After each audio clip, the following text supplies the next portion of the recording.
Hi there, my name is Melanie Elkin and I am here today to share my fabulousness with you.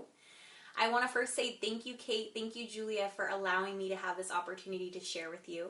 So with no further ado, I am going to share today that anything is possible.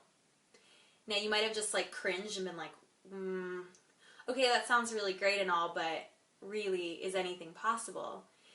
And I'd like to say, yeah, anything is possible. And how is it possible is first and foremost is that there's a belief that we have to have inherently in our own selves.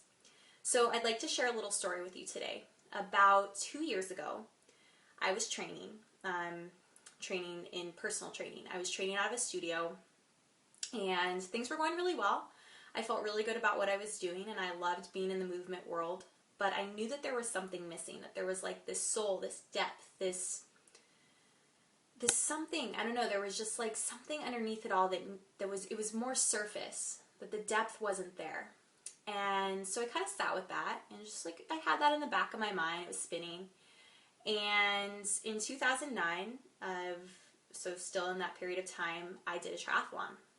And after I crossed that finish line, I knew that at that moment, that my life was going to change. I just inherently knew there was this intuition, this inner guiding system going on.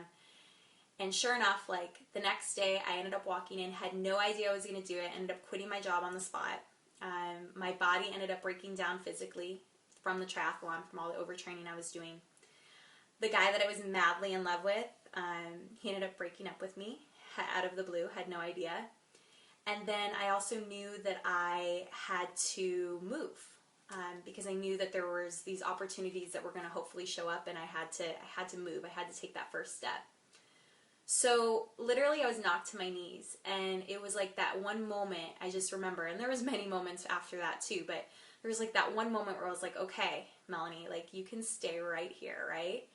Or you can get right back up, girl, and even if you have to crawl and it's the babiest of steps to get back up, you can do this. Something inside me knew inherently that I could. And so, sure enough, I ended up starting my business, Believe and Achieve Fitness. And it has been an amazing journey. There have been a lot of bumps along the way. I'm not going to lie about that.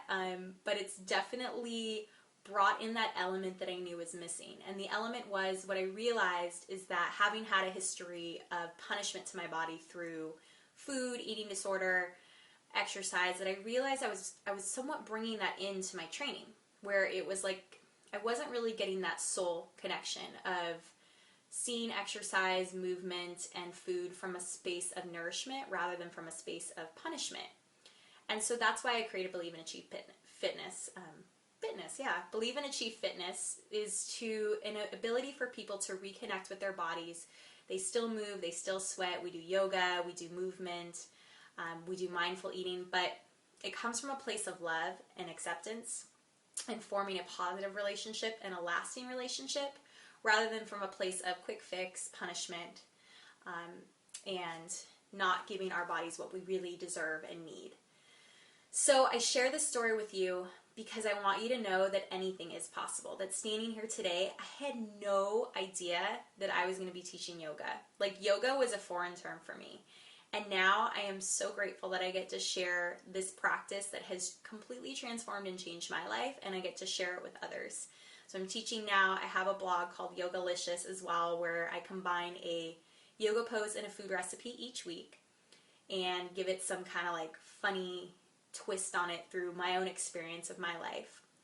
So leaving you on a note of kind of the things that have helped me stay on my path is the believing in yourself. I think that first and foremost is the biggest thing, is to know that each day, whether you show up 10%, 20%, 30%, it's all in the showing up and the knowing that you're good enough and you're worth it.